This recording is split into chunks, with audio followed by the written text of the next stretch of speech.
क्या है दौरे हाजिर में आपको मैं बता दूं कि जिस तरह से इस इंटरनेट के दौर में मुख्तलिफ किस्म के स्कैम्स जो है वो होते जा रहे हैं, यानी साइबर फ्रॉड्स की हम बात करें तो आए रोज़ आप खबरें देखते हैं, खबरें सुनते हैं कि लोगों के साथ किस तरह से फ्रॉड्स होते हैं। और चाहे जीमेल के ज़रिए, चाहे आपके व्हाट्सएप के ज़रिए, चाहे फेसबुक हो, जितनी भी सोशल मीडिया साइट्स है वहाँ से कहीं ना कहीं आपको मैसेज आता है, आपको मेल आता है, या आपको जो है कहीं ना कहीं SMS करके भी बताया जाता है कि आप जो है आपके खिलाफ जो है वो पुलिस स्टेशन में कंप्लेंट दर्ज है। इस तरह से भी आपको बताया जाता है। तो इसे कहा जाता है कि डिजिटल अरेस्ट भी एक स्कैम जो है वो पूरे भारत में इस वक्त चल रहा है। कई लोगों के जो उनके खातों में जितनी भी जमा पूंजी थी वो लूट कर जो है फ्रॉडस्टर्स जो है वो लेकर गए। लेकिन इस स्कैम के हवाले से मुकम्मल जानकारी आप तक हम पहुंचाएंगे, क्योंकि आप सभी लोग जानते हैं कि गुज़िश्ता दिनों, गुज़िश्ता माह जिस तरह से जम्मू कश्मीर पुलिस ने भी जो है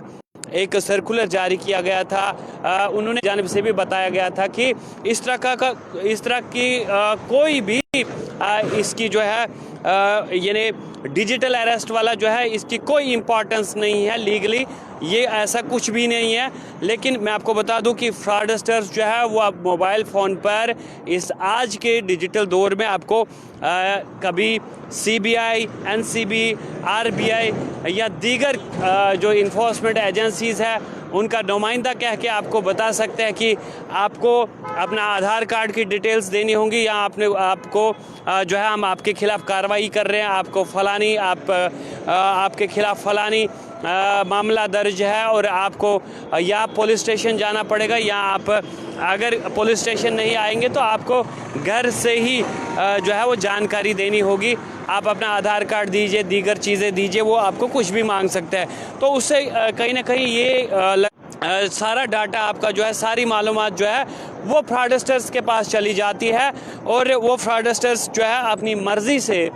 फिर आपके खातों से आपकी जो राशि होती है, जमा पूंजी होती है, उसे उड़ा कर ले जाते हैं। तो डिजिटल अरेस्ट की कोई भी लीगल इम्पोर्टेंस नहीं है, इस तरह का कोई भी मामला नहीं है। अब आपको डिजिटली कोई भी अरेस्ट नहीं कर सकता है। तो यानी इसकी मैं आपको बता दूं कि ये सिर्फ फ्रॉडस्टर्स ही यूज़ करते हैं, और वो फ्रॉडस्टर्स इसलिए यूज़ करते हैं क्योंकि वो चाहते हैं कि उनके पास आपका डाटा जो है वो चला जाए, और डाटा लेने के बाद जो है वो आपके खातों से आपका पैसा उड़ा कर ले जाते हैं। तो दौरे हाजिर में इस वक्त हम भारत पूरे वर्ष की बात करें तो कहीं ना कहीं इस तरह के फ्रॉड्स जो है वो आए रोज़ सामने आते हैं, और जो फ्रॉडस्टर्स है जो है वो हर तरह के हथकंडे अपनाते हैं, वो इस तरह का भी हथकंडा अपनाते हैं। आपको चाहे पुलिस का अधिकारी या फिर दूसरी एजेंसीज़ का अधिकारी मान के जो है आपको बोलते हैं कि आप अपना डाटा जो है वो शेयर करें, और वो आपसे जितनी भी जमा पूंजी आपके पास होती है उसे उड़ा कर ले जाते हैं, क्योंकि आपके तमाम मालूमात, आपके अकाउंट्स जितनी भी चीज़ें होती है वो आपके आधार के साथ लिंक होती है, और आधार कार्ड नंबर आपसे मांगा जाता है, और उसके बाद आप जो है वो पछताते हैं और आपके खातों से जो राशि है उसे उड़ा कर ले जाते हैं। तो मुझे दीजिए इजाज़त, क्योंकि खबर आप तक पहुंचाने का वाहिद मकसद है कि डिजिटल अरेस्ट की कोई लीगल इम्पोर्टेंस नहीं है। आपको ऑनलाइन कोई भी अरेस्ट नहीं कर सकता, या आपकी कोई कंप्लेंट आपके ख़िलाफ़ अगर होगी तो आपको उसके बारे में पहले मालूमात लेनी पड़ती है। आप कंसर्न पुलिस स्टेशन में जो है वो